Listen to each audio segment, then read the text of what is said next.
ए plus B का square ए की two plus B की टू प्लस 2ab, यानी कि ये वाला फार्मूला,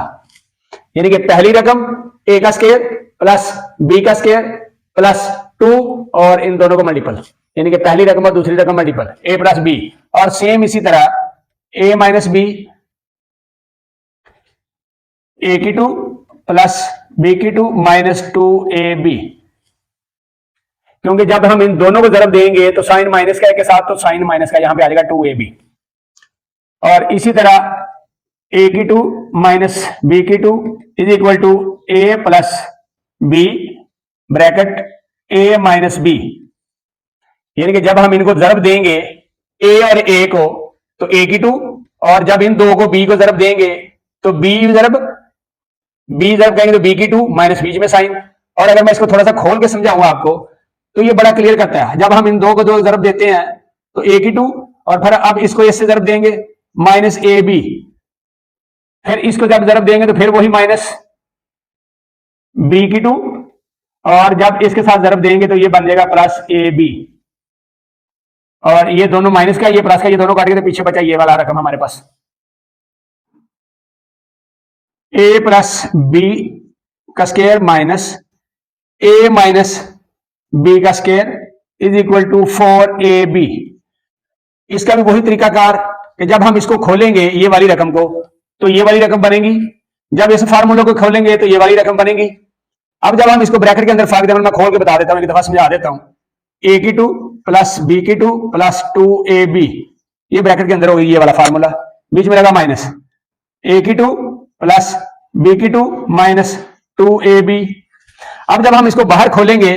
तो ये वाली रकमें सारी की सारी चेंज हो जाएंगी, ये प्लस की है ये माइनस माइनस माइनस बी की टू और प्लस 2ab, और इधर भी ए की टू प्लस बी की टू प्लस 2ab। अब ये देखिए ये माइनस क्या है, ये प्लस का कट गया, ये माइनस क्या है, ये प्लस का ये कट गया, अब ये दो बच गए, तो 2 और 2 4ab, मतलब ये के पीछे जो रकम होती है उसको हम जमा कर लेते हैं, तो ये रकम बन गई आपके पास। ये दोनों को जब हम जमा करेंगे तो 2 और 2 4 और ए बी वही साइन, क्योंकि दोनों का सेम है। अगर तो ये जरब होता तो ये ए की टू प्लस बी की टू हो जाता, सॉरी ए की टू बी की टू हो जाता। जब जमा करते हैं तो सिर्फ ये चीजें जमा कर लेते हैं फार्मूले पे, ए प्लस बी का क्यूब इज इक्वल टू ए, वही काम है जैसे हम ऊपर करते आ रहे हैं, 3 प्लस बी की 3 प्लस 3a की 2b प्लस 3ab की 2, इसको हम शॉर्ट भी लिख सकते हैं, a की 3 प्लस b की 3 प्लस, क्योंकि ये दोनों में ये चीज कॉमन है तो हम कॉमन को बाहर लगा लेते हैं, 3ab तो अंदर बचेगा a प्लस b। हम इन दो फॉर्मेट में इसको लिख सकते हैं। सेम a माइनस बी का क्यूब, वही काम है जो यहां पे प्लस है, यहां पे माइनस होगा बस, a की 3 माइनस बी की 3 माइनस 3a की 2b माइनस 3ab की 2, और इसको भी वही काम लिख सकते हैं, a की 3 माइनस बी की 3 माइनस 3ab कॉमन, और अंदर a माइनस, यहां पे अब वही काम है जो हमने ये वाला किया है, साइन सिर्फ चेंज है बस, और कोई फर्क नहीं है इसमें अंदर। अब आते हैं a की 3 प्लस बी की 3 इज इक्वल टू, पहले था होल क्यूब, अब सिंगल सिंगल अलग अलग क्यूब है, तो इस क्यूब को हम क्या करेंगे,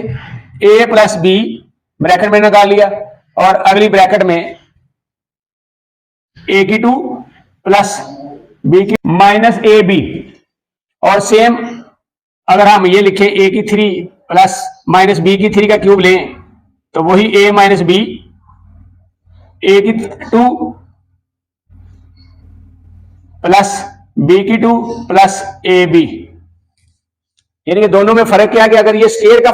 फार्मूला हो, स्क्वायर का क्यूब हो तो यहां पे साइन आता है माइनस का, और अगर ये माइनस का क्यूब हो तो यहां पे साइन आता है प्लस का। सिंपल सा डिफरेंस है दोनों में। अब आगे चलते हैं, सर्कल का फार्मूला लेते हैं क्योंकि हमें ज्योमेट्री भी करनी है, तो ज्योमेट्री में सबसे पहले एरिया का फार्मूला, प्लेन एरिया जिसको हम फील्ड कहते हैं, फील्ड का एयर यानी कि स्क्वायर, स्क्वायर का जब हम लेते हैं एरिया ऑफ स्क्वायर लिख लेते हैं जी, तो इसका फार्मूला बड़ा इजी सा है, एल मल्टीपल एल, या फिर हम इसको लिख सकते हैं एल की 2। तो अगर हम स्केयर लिखें तो ये स्केयर होता है बराबर, क्योंकि अगर उसकी ये साइड बराबर है तो इसका मतलब उसकी चारों साइडें बराबर है। तो एल की पावर एल, यानी कि दो कोनों से हमने जरा देनी होती है, तो ये भी एल है, ये भी वही सेम लेंथ है, तो सबको एल बराबर एल, तो एल की 2। और अगर यही फार्मूला हम लिखे इसके ऊपर एरिया ऑफ रेक्टेंगल, तो एल जरब विड्थ, यानी कि लेंथ जरब विड्थ। आपको पता है ये रेक्टेंगल है और ये इसकी लेंथ है और ये इसकी विड्थ है, क्योंकि ये दो कोने बराबर है और ये दो कोने बराबर है। तो हमने सिर्फ दो कोनों को जरब देनी है। जब हम इन दो कोनों को जरब देंगे तो हमारे पास हमारा एरिया मालूम हो जाएगा हमें कि ये कितना एरिया, क्योंकि ये और ये दोनों बराबर है और ये दोनों बराबर है, क्योंकि यहां पे भी हमने दो कोनों को ही जरब दी है, क्योंकि इसके चारों कोनों बराबर है। अब आ जाते हैं इसी तरह एरिया ऑफ सिलेंडर या सॉरी सर्कल।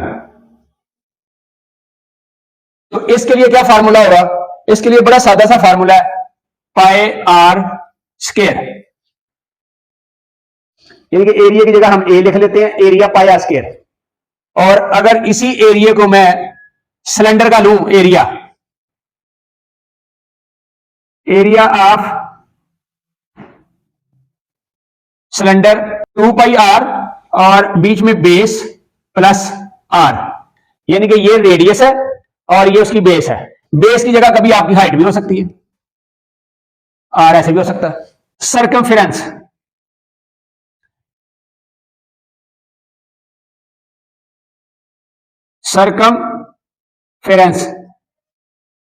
सर्कमफेरेंस जब हमने मालूम करना हो तो सर्कमफेरेंस का फार्मूला ये वाला, सिंपल ये वाला, यानी कि 2 पाई आर। अगर हमें वॉल्यूम मालूम करना हो यहां पे, यानी कि अगर वॉल्यूम मालूम करना हो किसी सिलेंडर का, तो वॉल्यूम का फार्मूला क्या होगा? सेम वही, पाई आर स्क्वायर और बीच में साथ एच, ये वॉल्यूम मालूम करने का फार्मूला है। अब मैं दो फार्मूले और हैं वो लिखने जा रहा हूं। रेक्टेंगल का पेरीमीटर हमने मालूम करना है, पेरीमीटर ऑफ रेक्टेंगल और पेरीमीटर ऑफ स्क्वायर। पेरीमीटर हम कहते हैं किसको है? इसके ऊपर आ जाते हैं, यानी कि यहां से अगर मैं शुरू करूं तो ये इसकी जो सारी बाउंड्री लाइन है इसको हम कहते हैं पेरीमीटर। तो रेक्टेंगल का जब हम पेरीमीटर लेंगे तो इनको क्या करेंगे, क्योंकि इसकी दो साइडें बराबर हैं, ये और ये दोनों, विड्थ बराबर है, लेंथ आपस में बराबर है, तो दो, यानी कि इसके भी दो हैं, यानी कि अगर मैं इसको फार्मूला लिखूं इसका, तो L जमा